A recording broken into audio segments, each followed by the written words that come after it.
So it's really nice to have you. Welcome to Bellingham Voices. I'm Marie Marchand. Local artist Mira Kamada is our guest today. Mira currently has an exhibit of her lovely art at the lobby of City Hall, and everyone is welcome. It's free and open to the public, 8 to 5, Monday through Friday, so I hope you can drop by to see it. Welcome to the show, Mira. I'm delighted to be here. This show, Bellingham Voices, is going to be celebrating its second anniversary soon. And as I look back at all the guests we've had, I realized we've never had an artist. So I'm happy that you're the first. Me too. And one thing I wanted to say is that I love your art. When I first saw it at City Hall, it just entranced me, and it made me wonder about your process for that particular grouping of paintings, but also about your artistic journey in general. So I thought we could start at the beginning, and maybe you could share about when you first started painting. I first started painting when I was 16. It was a long summer, and my mother wanted to get rid of me, so she found a local painter who was willing to give me lessons in his studio. So I'd always been interested in art from the time I was a little kid, so it was a good match. So the first time I entered his studio, and it was this dark little hole that in an old barn, it was really exciting. The linseed oil was in the air, the turpentine was in the air, and I was just hooked. So we always painted from life, and when it was raining outside, we would stay inside and paint still lifes, and then when it was sunny and beautiful out, we'd go out into the countryside and paint landscapes. So I had a really good, solid foundation in traditional painting, which has served me well over time. And we also would go to New York, because I grew up in New Jersey, so we would go across the river and go to all the big museums in the city, go to the Metropolitan Museum of Art, look at the old masters. So that was my background, my foundation. Mm-hmm. And when you went to college, did you study art? Oh yes, always. Mm-hmm. And how is that different from what that person was teaching you when you were younger? Well, by the time I got to college, things had really changed in the art departments, and we were in the middle of the postmodern period, so we were really moving away from traditional painting, and it wasn't being taught. So everything I know about painting in that sense, I learned before I went to college. Mm-hmm. I have a friend who I think creates amazing art, and she's almost afraid to call herself an artist because she's never sold a piece and she hasn't shown in many galleries. So it makes me wonder, what makes somebody an artist? An artist is somebody who really has the motivation and the discipline to do the work, because it's all about the work. And if someone is willing to go on that journey and do that hard work, if they're willing to find their own vision and experience the world firsthand and not through someone else's eye or through someone else's experience, not copy what they see other people doing, but really take the time to observe the world around them and then find their own way to bring that to life, to express not just what they see in the outer world, but in their inner world. I think that's what makes somebody an artist. So as far as exhibiting and selling, those are the next steps. Mm-hmm. But that isn't what defines somebody as an artist. So your friend is probably an artist and shouldn't feel otherwise, because it sounds like she's doing the work, and that's what it's about. And I bet that self-identifying as an artist is part of the journey that you go on. Yes. When you decide to take it on as part of your life. I'm curious about your journey in terms of your evolution with style or genre. Can you talk about that? Sure. Well, first of all, I get bored easily. So I can't just stay with one style or one genre. I started out, as I mentioned, looking at old masters at the Met. And that really informed my early work. So when I first came to Bellingham, that's about 10 years ago, I set up my studio here. The first thing I worked on were these really large flower paintings. And they're very realistic, and the color palette is not unlike what you might see in an old master flower painting. But they were contemporary because they're big and they focus on one iconic image. So I kind of exhausted my interest in that, and I went on and I did some abstract work, and all the abstract work I did following that were all flower forms. But you wouldn't necessarily know that just looking at the painting. They were more expressive, and they took the forms of flowers, but they were altered and manipulated. So I ran through that series, and I like to work in series because it's important to really explore all the ins and outs of it before you finish it, before you run out of ideas. So I worked on those paintings for a while, and then from the abstract I flipped back to doing realism, and I did a series of urban landscapes based on images I had collected in Vancouver. I had lived in Vancouver for a while, BC.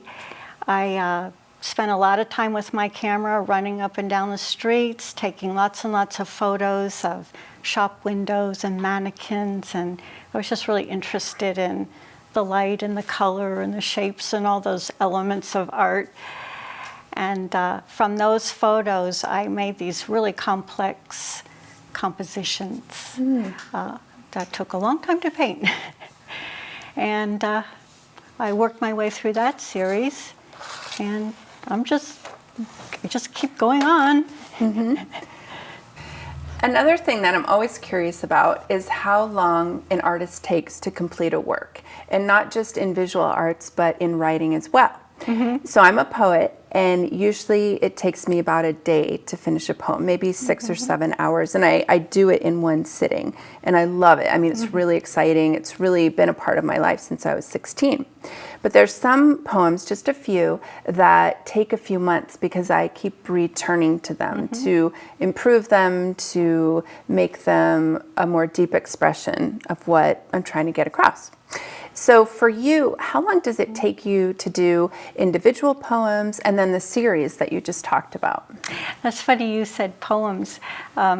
When you asked me what I was doing, but that's okay because to me, a painting is a visual poem. Oh, it really wonderful. is. And how long does it take? Well, it depends on the complexity and the size of the painting.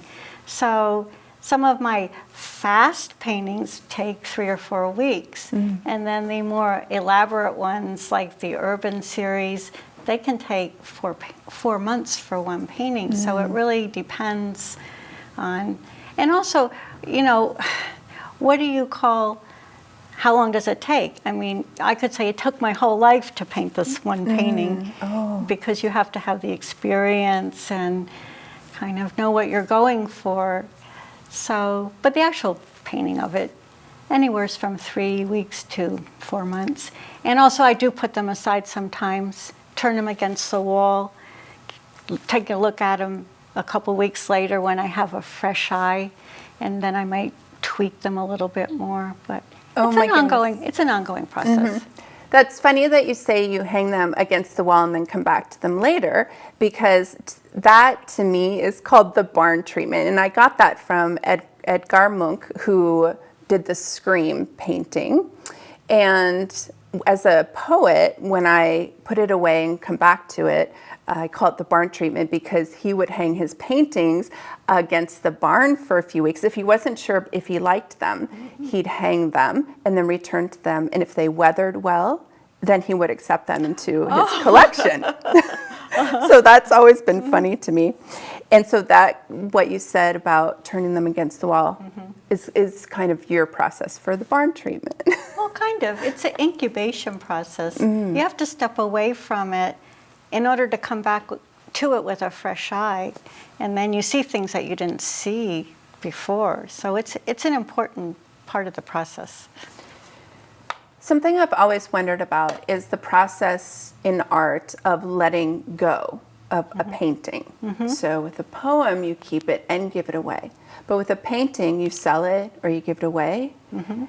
But it's been your child almost for 4 months. So how is that for you, giving it away? Well, of course, it depends on the piece. And I have a few paintings in my house hanging that I probably would not want to part with, or the perfect person would have to come along that I would be willing to pass it on to. But, you know, the joy for me in painting is really about the process. It's about the doing of it, and it's working through all these problems and solving them and coming up with new techniques and new ways of approaching it. So by the time the painting is finished, I'm kind of done with it. And it's very gratifying when someone else wants that piece. With those paintings, I don't have any trouble letting go. Other paintings, like I said, I kind of like to have them around for a bit longer so I can just look at them, study them, and continue to learn from them. Yeah. How did the City Hall exhibit come about for you? A few years ago, City Hall, Shannon Taishi put out a call for artists. And they were looking more for landscape art at that time, but she was willing to look at whatever anybody would want to submit. So I sent my work. And she scheduled me for a group show a year ago. And in that show, I had my large abstract flower paintings that I talked about earlier. And she saw them and she liked them, and I guess my approach or style enough that she invited me to come back this year and do a solo show. So that's how that happened. And most exhibitions, they're planned a year or two out. So by the time I have to hang the work, I've already got, or by the time I'm actually invited, I probably have most of the pieces already completed. Talk about the painting called I Wonder. That's the one I was immediately drawn to. I wonder. Yes, I wonder too. When I was looking for new material to work with, I found these really beautiful microscopic images online. They were cells that were stained and then made into slides to study. But the abstract qualities of them and the luminescent color and everything about them was really striking. And so I thought, I really want to do paintings of these. So I started noodling around with those kind of images. You know, they're sort of ovoids and they have spiky things going through them. And I was just messing around with it. And I started developing this composition that's called I Wonder. And by the time I got finished with it, I realized that it's really a self-portrait because it's a big square painting. I think it's 36 by 36. And on the bottom of the picture frame, there's kind of this humanoid figure. And above that figure are a constellation of these cell-like forms that could almost be like stars in the sky. To me, that painting, it really speaks to our experience as humans in this huge cosmos that we live in. So although these are microscopic images, you could imagine them as being these beautiful stars in the sky. So I Wonder is just about, I wonder how we got here, I wonder what makes us unique, I wonder what our place is in the world. You know, it's just this curiosity that I think most artists have. Oh, that's so fascinating. It's so wonderful to hear you talk that way. An artist's perspective on life and almost the philosopher's perspective, really. I wanted to shift our conversation quite a bit and talk about government funding of the arts. I'm so glad you're asking me this question. I know you're passionate about that. I am very passionate about this, especially now with all the threats to kill the National Endowment for the Arts, the NEA. Without government support and, more importantly, government funding, most people wouldn't have access to the arts, not the way that we have, and we're really lucky to have it. And here in Whatcom County, we have really benefited from the NEA. The NEA has given grants to the Bellingham Music Festival, as well as Allied Arts, as well as the Pickford. And these organizations, they bring art to the schools. They have promote free concerts and programs that we all can take advantage of. I think Whatcom County has really been lucky in the amount of money that we've gotten from the NEA. And that speaks well of our community. It speaks well of the people writing the grants, that they have written really strong grants that were deemed worthy of this money. So for instance, the Pickford, they use their NEA money, which they get directly, to fund their documentary series in October. They call it October. And they also use it to fund their children's film festival, which is great. And the Bellingham Music Festival, they use their money to do outreach. So they'll actually send professional musicians into the schools to work with kids. So these are things that we all benefit from, and we really should be supporting it. Secondary is the NEA also gives grants to the Washington Council for the Arts, and so Allied Arts, which is a local arts organization, they use the money they get from the Washington Council to send artists into the schools. So yeah, I'm a real big supporter of government funding for the arts. And part of President Roosevelt's program with the New Deal was to fund artists and murals. Is that related to the emergence of the National Endowment of the Arts in any way? Oh, I don't know, but I can't answer that question. Okay. I was really impressed by that, looking back at history in high school and learning that actually when you're rebuilding a nation from the Great Depression, that artists were valued in that way. Yes. In society. Well, just keep in mind that the NEA tagline is "A great nation needs great art." Indeed. Or deserves great art. Who inspires you, either locally or historically? But it's not so much who as it is what, but to answer your who, definitely the flower painters, the Dutch flower painters from the 17th century, really gorgeous paintings. And then later, Cézanne, who was just such a genius, he completely changed the way that painters use color to create form in the paintings. So yeah, I just love his work so much. But I can't say they necessarily, they inspire me. I like to look at their work, but I don't necessarily emulate it. My favorite artist is Matisse, especially his cutouts as he got older. Let's see, moving on just a little bit, something I ask every guest is why they like Bellingham, why they live here, and what their favorite thing to do is. So what's your feelings on that? Well, my favorite part of Bellingham are the people who live here. And my favorite things to do in Bellingham, we have so much music here. We have all kinds of music. We have jazz and we have lots of classical music. We have other performances like all these little small theater groups. So I like that kind of artistic energy, and I support it and I participate in it. Favorite things are every summer I play in the amateur Pops Orchestra. We do a 4-week rehearsals, and then we do a performance. It's really fun. So yeah, I just like the positive energy and the empathy and compassion that people here have. And everybody's so nice. You know, you go into a shop or a restaurant and people are really nice to you. Indeed, I agree. That's why I live here too. And the nature. Yes. Myra, it's been great having you on the show and having a fresh perspective about art and bringing that to our audience. So thank you so much. You bet. And thank you for joining us for Bellingham Voices. We'll see you next time, and take care.